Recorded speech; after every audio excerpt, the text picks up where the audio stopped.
और बहुत से बच्चे इसको कर लेंगे, लेकिन कुछ बच्चे होंगे जो इसको भी नहीं कर पाएंगे। तो अगर नहीं कर पाएंगे तो छोड़ के तो आना नहीं, वो तो तुक्का बिड़ा के आएंगे। लेकिन अगर तुक्का भी बिड़ा तो कैसे बिड़ाएं? एलिमिनेट द ऑप्शंस देखेंगे। एलिमिनेट, ये एंगल देखने में ही 90 से बड़ा लग रहा है, 90 ऐसे मत है, तो ये देखने में 90 से बड़ा लग रहा है, मतलब 90 तो होगा नहीं। और 90 से बड़ा है तो 90 छोटे वाले ऑप्शंस भी नहीं होंगे, यानी 110 डिग्री सही होगा। और समझे?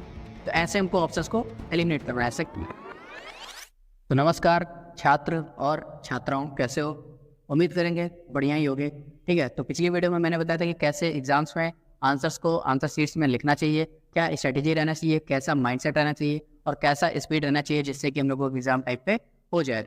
आज की इस वीडियो में हम लोग कुछ एमसीक्यूज ट्रिक्स के बारे में समझेंगे, क्योंकि 15 से 20 एमसीक्यूज आप लोग के बोर्ड्स एग्जाम्स में आते हैं, तो जरूरी नहीं है वो सारे आपको आते हों। कुछ ऐसे भी एमसीक्यूज देखने को मिलेंगे जो ना तो आपने कभी पीवाईक्यू में देखा होगा, ना किसी बुक में देखा होगा, जो बिल्कुल रैंडम होंगे। तो अगर वो एमसीक्यूज आप लोग से नहीं लग रहे हैं तो उसको कैसे लगाएं, उस पर कैसे तुक्का भिड़ाएं जिससे कि वो बिल्कुल सटीक बैठे, क्योंकि छोड़ के वैसे भी नहीं आना है, निगेटिव मार्किंग होती नहीं है। ठीक है, तो उस पर तुक्का तो बिड़ाना ही बिड़ाना है, लेकिन अगर तुक्का भी बिड़ाए तो कैसे बिड़ाएं जिससे कि वो बिल्कुल सटीक बैठे। जिसके रिगार्डिंग आज हम लोग 5 बातें सीखेंगे, जिसमें पहला है एलिमिनेट द ऑप्शंस, सेकंड है गोल्डन ऑप्शंस, थर्ड है वैल्यू पुटिंग, फोर्थ है चेक द डायमेंशंस और फिफ्थ है फनी ऑप्शंस। इन पांचों को आज हम लोग बारी बारी समझते हैं कि इसमें होना क्या है। ठीक है, एक एक करके समझते हैं। जिसमें पहला आता है एलिमिनेट द ऑप्शंस। पहला आ गया एलिमिनेट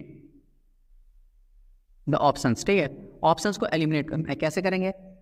मैं एक काम करता हूँ। मैं ये जो पहला पॉइंट है इसको एक क्वेश्चन की हेल्प से समझाता हूँ। फॉर एग्जांपल, मान लीजिए आपके बोर्ड्स में एक क्वेश्चन आ गया सर्कल का। ठीक है, इसमें 2 टेंजेंट है, ये पॉइंट पी है जो एंगल सब्टेंड कर रहा है 70 डिग्री। तो कहेगा ये दोनों टेंजेंट सेंटर पे कितना एंगल सब्टेंड करेंगे। ठीक है, सेंटर पे कितना एंगल सब्टेंड करेंगे, एक्स।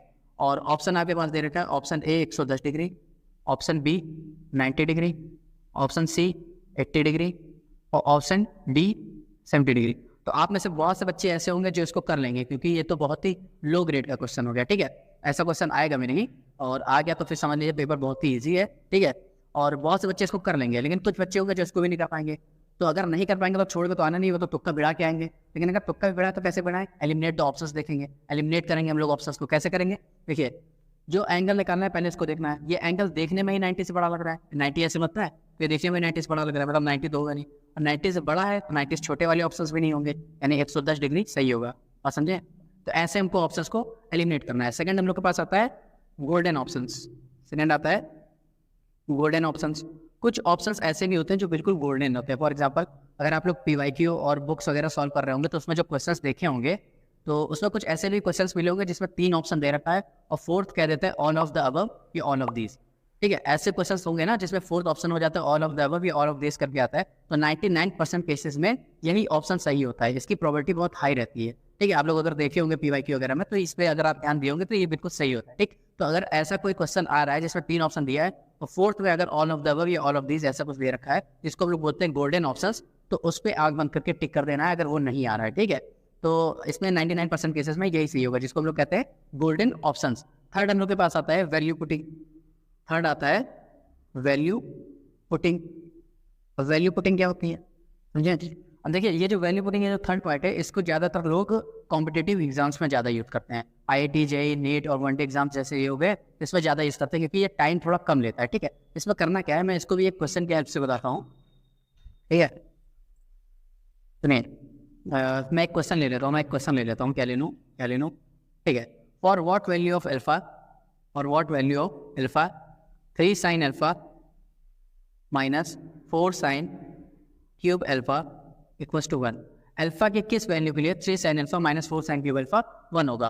ठीक है, ऑप्शन आपके पास दे रखा है। ऑप्शन ए दे रखा है 60 डिग्री, ऑप्शन बी दे रखा है 30 डिग्री, ऑप्शन सी दे रखा है 90 डिग्री और ऑप्शन डी दे रखा है 45 डिग्री।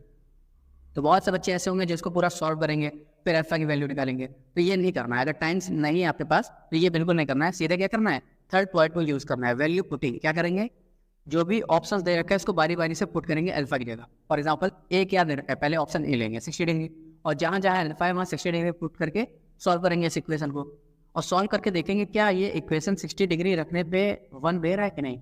अगर दे रहा है तो ऑप्शन ए सही है, बाकी 3 को चेक करने की जरूरत ही नहीं है। अगर नहीं दे रहा है तो ऑप्शन ए गलत है, फिर बी रखेंगे। ठीक है, तो ऐसे करके सी रखेंगे, डी रखेंगे, ऐसे सारे एंगल्स को बारी बारी से रखेंगे और चेक करेंगे कि किस एंगल पे RHS हम लोग का 1 आ जा रहा है। ठीक है, सॉल्व करने पे हम लोग का 1 आ जा रहा है। ठीक, जिस एंगल पे आएगा वो ऑप्शन सही होगा, जिसको हम लोग कहते हैं वैल्यू पुटिंग मेथड। फोर्थ हम लोग के पास आता है, क्या क्या हो गया, एलिमिनेट हो गया, गोल्डन ऑप्शन हो गया, वैल्यू पुटिंग हो गया। हाँ, check the dimensions, check the dimensions, dimensions check करते हैं, ठीक है।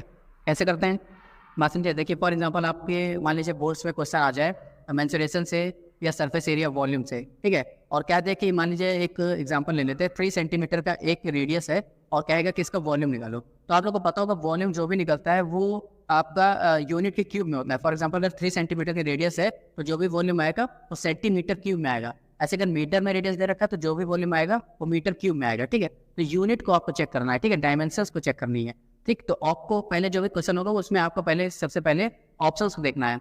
ऑप्शंस में अगर एक ऑप्शन में लिखा है मीटर क्यूब में या सेंटीमीटर क्यूब यूनिट के क्यूब में है तो वही ऑप्शन सही होगा, उसको सॉल्व करने की जरूरत नहीं है। अगर ऐसे में 2 ऑप्शन है या 3 ऑप्शन है जिसमें सब में सेंटीमीटर क्यूब या मीटर क्यूब है तब आपको सॉल्व करना पड़ेगा, ठीक है।